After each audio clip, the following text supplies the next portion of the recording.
Човекот што имал од царот ферман да тепа луѓе. Чита Александар Станојков.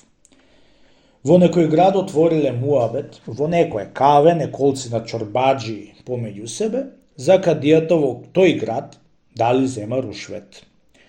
Поецината велеле оти не било возможно тој кадија да земат рушвет, а еден велел оти човек да отепат сред чаршија и апс да не влези, ако дај рушвет на кадијата. И накренале зборовите што дури најпосле ја донесле работата за да се степаат. Тој што велел оти кадијата зема рушвет, со еден друг човек што велел оти не зема кадијата рушвет. Првиот бил многу јак и многу побогат од другиот и беше го тепал многу лошо. Со нозе беше го газил до газење пред целото каве. Од која му се натепал богатиот, беше си ватил напреку, а тепаниот отишол на кадија и сторил давија. На часот кадијата беше пуштил музурот по тепачот да го викат за да го судит.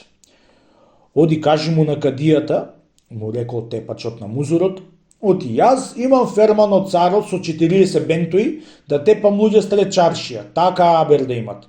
Да за утре можам да дојдам и сега си имам работа, така поздрави го.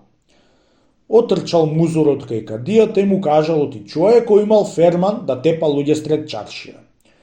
Кога чу кадијата тие збори од музурот што му и кажал, малку како да се уверил, ама и како да му притекнало оти рушвет ќе му даал човекот, чунти разбрал оти бил многу богат. Утрото собрал кадијата мезличот и пуштил пак музурот да го вика тепачот, чунти тепаниот не му се истал од вратата.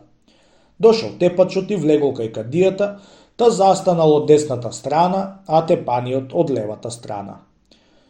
Ти, чорбаджи, треба да застаниш од левата страна, му рекол на тепачот.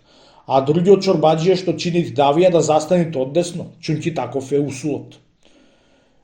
Вистина, така е кади ефенди, му рекол тепачот. Илја ќе јас сум ферманлија, да затоа ќе стојам од десно. Ја дај да го видам ферманот, му рекол кадијата, што го имаш ти, како ти пишуваат. Веднаш беше извел тепачот едно тефтерче од пазуа, завиткано во 3 мушами едно на друго, и му го подал на кадијата.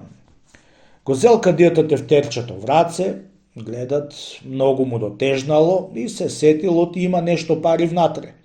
Со усул му и одвиткал 3 мушами и отворил првиот лист. Кога гледат, една мека мамудија залепена.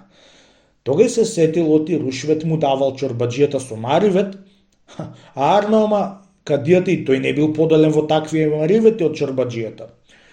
Ватил кадијата ѓоа да пеет во вермано, од бентоите што биле внатре, млчејќи ѓоа го пеал, само со рилките. Мрдал и со главата покажувал ѓоа пеал од бентоите и се чудел.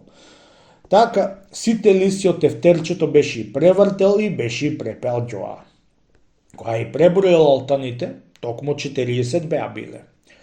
Го затворил тефтерчето и го бакна кадијата, та го кладе на глава за голема чест да му стори и го завитка во 3 мушами, та си го кладе в пазуа.